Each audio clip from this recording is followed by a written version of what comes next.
Welcome home. We are WNST, Tassel, Baltimore. Baltimore Positive. We're positively here in Fells Point. It is a beautiful music, sports, football weekend. We are down here at Kooper's. We're going to be here today. We're having oysters every single day. We're having crab cakes today. We're looking for Springsteen and Nils Lofgren and Mike McCready out the window and Tommy Shaw. I mean, there's rock stars everywhere, but I have rock stars on the set. Dave Sheinin from the Washington Post is going to hang around.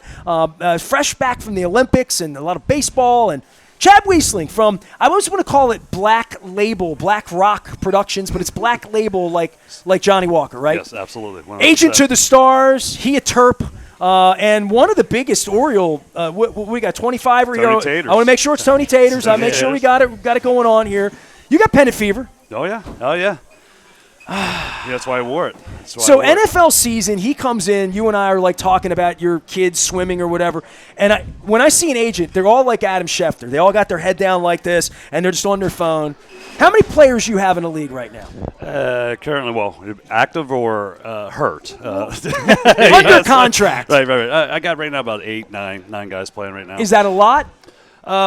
It's about usually what I carry. I mean, it's just me. So. I'm a boutique agency, so, that's a good number for me. 10, 12 is usually what I like to carry. Now, Jerry Maguire. Now, right here, here. now, you think about now, it. Show me the money. Now, once again, you give me one of those quarterbacks. Yeah. You give me a Tom Brady, game one of those changer, guys. right. Yeah, then I'll take one. When Joe Joe Linta got Joe Flacco, changed his life, right? Yeah, absolutely. Do you all know each other like that? Yeah, agent-wise? Yeah. I mean, I've been in this business for 26 years and plus, because I worked in the Eagles and the Raiders before that. So, 28 years I've been in this business. So, if you've been doing it a while, you know everybody, and you know how how it works. And you weren't getting a hold of Eric DeCosta to do any negotiating with him last night between 8 and 11 because he had a beer in his hand doing the Pearl Jam thing last night. He was rocking out, But all of those, that's who you negotiate. That's your job. That you call Eric DeCosta if you have a player. Mm-hmm. If Josh Jacobs would have been in play for the Ravens, that's what you do for a living. Oh yeah, 100%. And how involved, it depends on the team, but how involved the GM is. I mean, usually you're dealing with the contract negotiator. Sure, the Pat Moriarty or whoever that would be, right? Yeah. So the big players though, that's when the only time like a DeCosta's involved. Maybe you meet up with them at the combine or whatever, but other than that, you're dealing with the contract negotiator 100%. It's amazing, 33 years in this sports ecosystem I have, that I have this friendship with Dave, who's covering the Olympics, Washington Post, baseball. I can talk sports with him all night or music. And then, you've been in Canton all these years, and our relationship with Mike Collins and a friendship and representing play.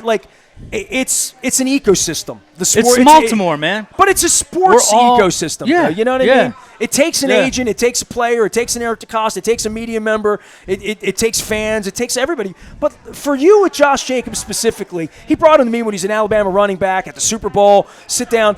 He became a real, and you were a part of this when you did the show about a year and a half ago with me, the running back position being sort of squeezed and screwed, right? And you represent that position that is, I think you would say, undervalued, right? Oh, yeah, 100%. And the Raiders are going to come in and play the Ravens this weekend without your guy. We'll see how they do. Because you were always saying they were a different team without your guy. Oh, yeah. I mean, once again, it's early. So, you start reading on Mondays and whatever how they did last week. Of course, I took a little peek, see how the Raiders did. Now you see some rumblings like, oh, they should have kept number 8 or 28. It was 28, and they changed the number 8. But that's why I don't recognize it. Yeah, no. Number 8, is that Aaron Rodgers? It's a quarterback number. What's he doing? Right.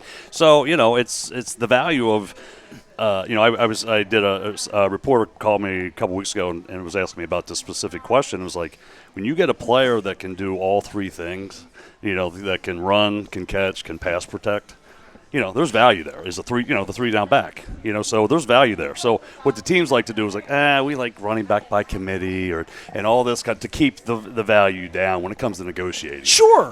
Which I get it, I understand, but it just when you have that star player, it's hard. You got to pay them. And then when you don't have them, you're going to find out. Well, the Ravens are going to find out because they paid Derrick Henry, right? I mean, and the expectations. And Luke and I talk about this, and I was always a Derrick Henry guy. I thought from the beginning, if they would have made a trade for him 2.5 years ago to trading deadline and that money, but they didn't want to invest in the position, right? It wasn't their philosophy to give a running back a lot of money, and then that changed, and that's where Luke just like. Well, this wasn't the way they did things forever. They wouldn't have wanted your guy 2 years ago because they wouldn't have wanted to pay him. And now they have him, and they're trying to figure this out, and they're running with this cheap offensive line, and now they're going to have to pay. And however it goes with the Raiders, and you'll hear that next week. But just over the balance of the season, you find out what they value by what they spend. And the admission that to spend the money on Derrick Henry was maybe we didn't get it right. Maybe, right? Yeah. Yeah, I mean, hey, listen. I don't represent Derrick Henry, but I've always been an advocate. I mean, that guy's a stud. Even when I was talking, with Josh Jacobs with teams, when free agency was like, I'm comparing him to Barkley and all these other guys, and I always was like, got to get, because. But you're in the comparison business, right? Derrick Henry's, yeah, absolutely. Well, see, Harbaugh always says we're not in the comparison, but the whole business is a comparison. There's no question. It's comps. It's comparisons. That's what they call. It's like real estate. Yeah.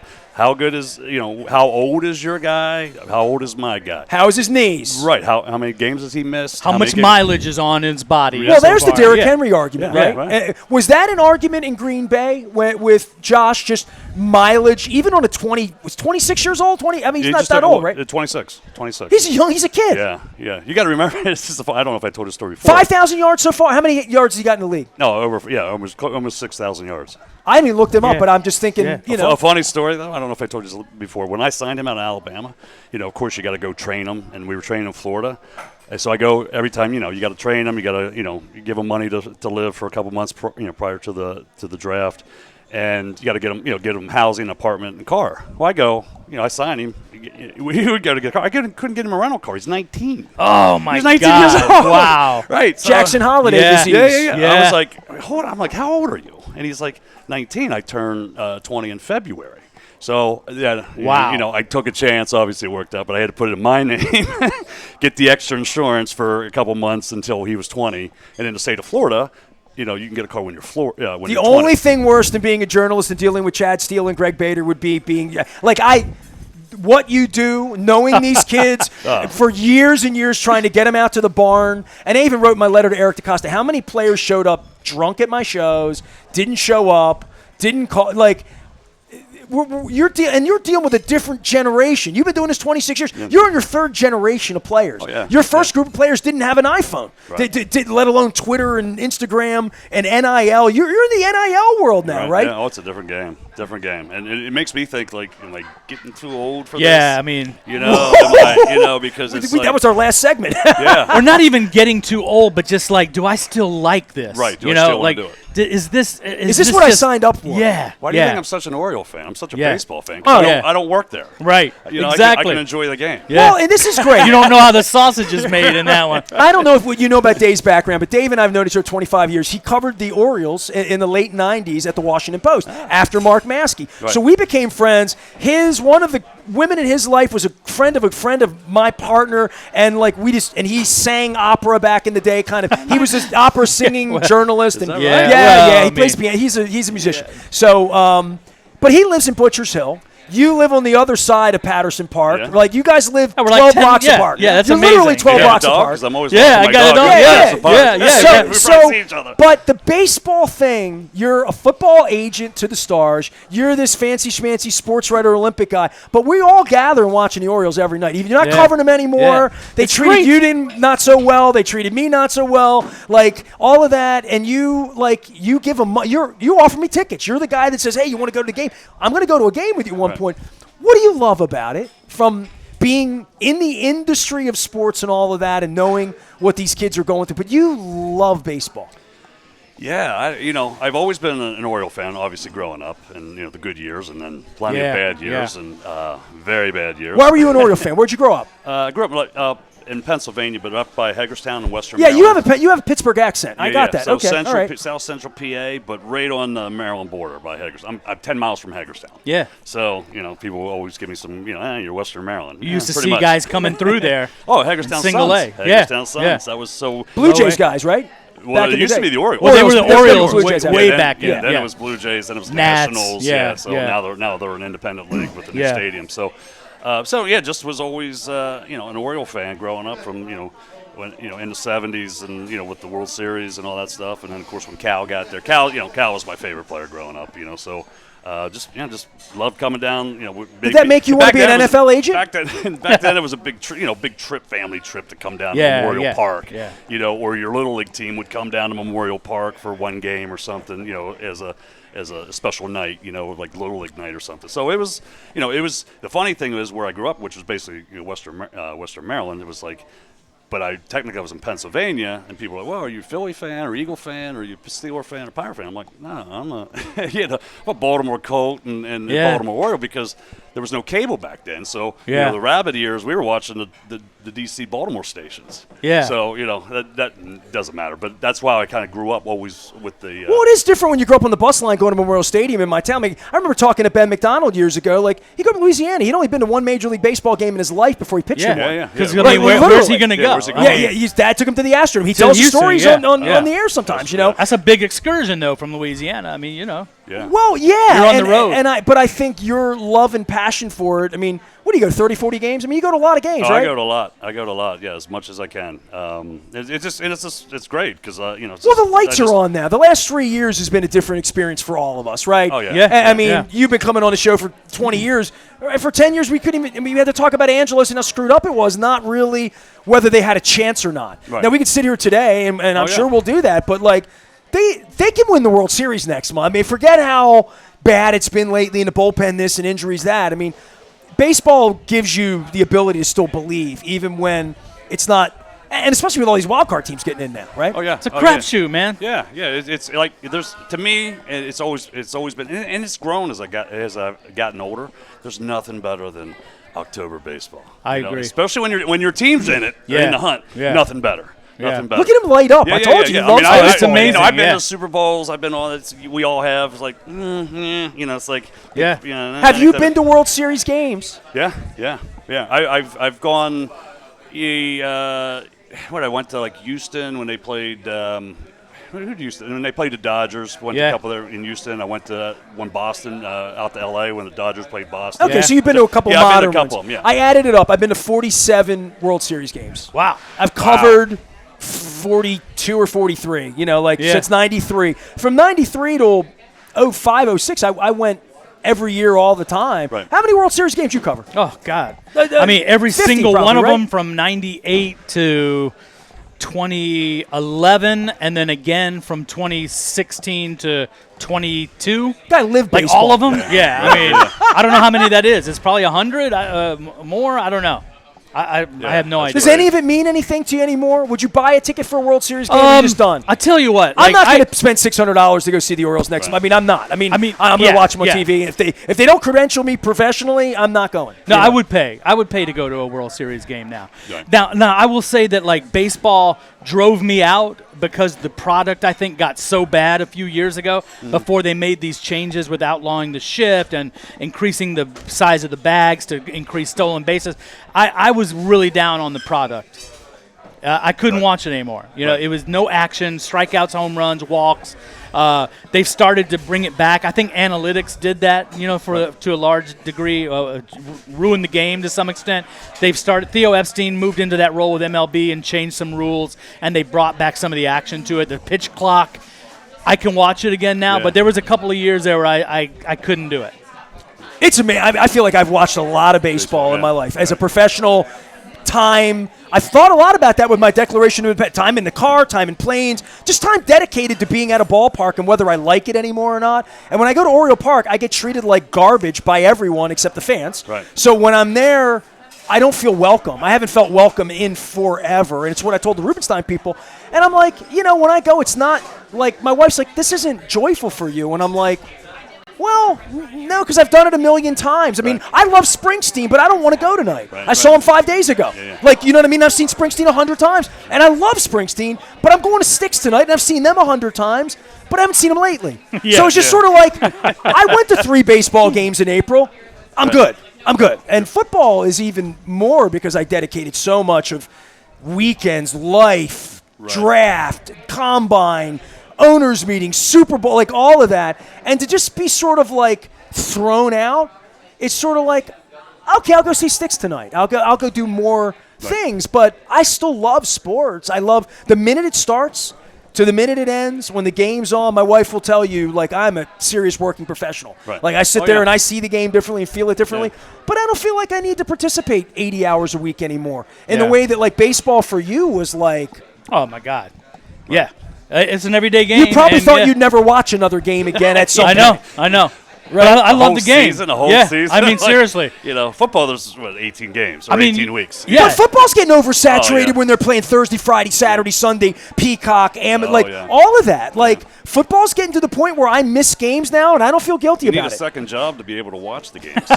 Well, the Buffalo game. Did you have a player on Thursday in the Buffalo Dolphins game? No, nothing last night, no.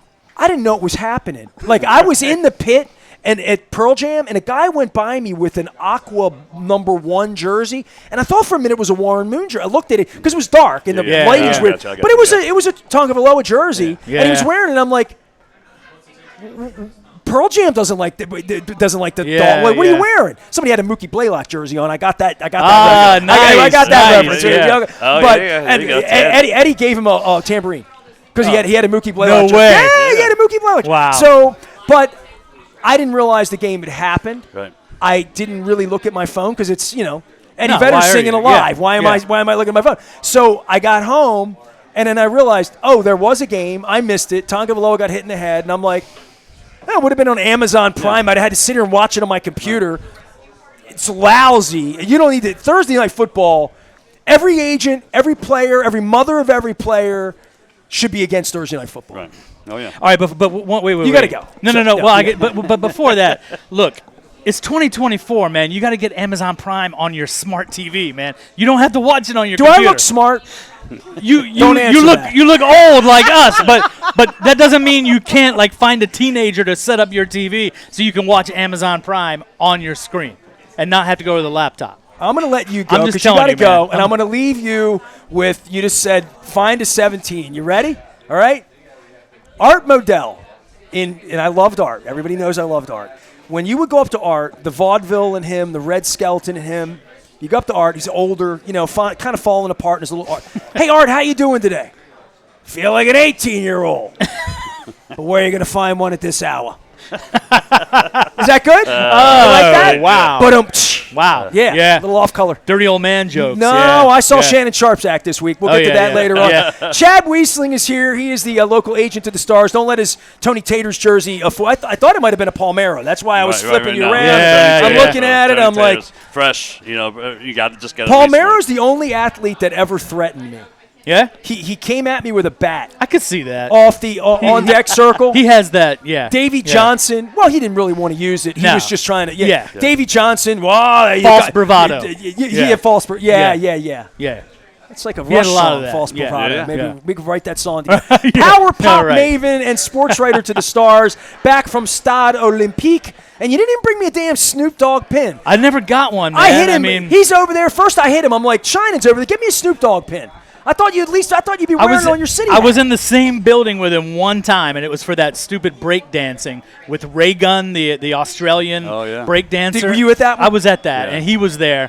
He left early. I mean, I wish I could have, but I never got a chance to shake his hand and try to get one of those pins. Was that one of the best events that you've ever seen in Olympics? It was so bad. It was maybe the worst, and I've seen some bad. I mean, it was terrible. I mean, it was laughable.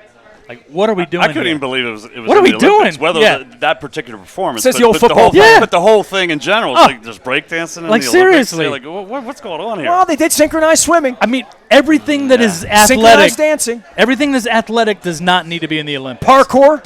Yes, right, exactly. I'm not disputing that they are athletes or American at least Ninja are Warrior athletic. should be an Olympic sport. Yeah. Does not Maybe belong in the will be Olympics. soon. Yeah. Get him out of here. Get off my lawn, Dave Sheinin. Yeah. All right, Sheining's got to get All out right, of here. man. He's got kids swimming. He's got rock and roll to make. And what are you writing about these days? Oh, God. I want to plug your company. It's a long project I'm involved in now. It's I'll get into it next time. All right, there'll be another crab cake down the line. Dave Sheinin, Chad Wiestling is going to stick around. He is the agent of the Stars. We're going to talk some baseball, some football, and player safety and some other crap. We're at Kooper's. We're at Kooper's Pub in Fells Point. It's all brought to you by the Maryland Lottery. I have Gold Rush Sevens doublers to give away. I have Raven scratch-offs coming soon, I promise. Today's day 9 of the Oyster Tour. My Oyster will be here at Kooper's. And I'm having a day 10 Oyster with Marvin Lewis tomorrow down here at some point as the Raiders come through. Oysters a day, every day for the Oyster Recovery Partnership. All of it brought to you by our friends at Liberty Pure Solutions. 1-800-CLEAN WATER. They keep my water clean. Well water. They do it better than anyone. It's why my skin's glowing and I'm so healthy. I'm Nestor. We are WNST. Back for more from Kooper's and Fells Point. Stay with us.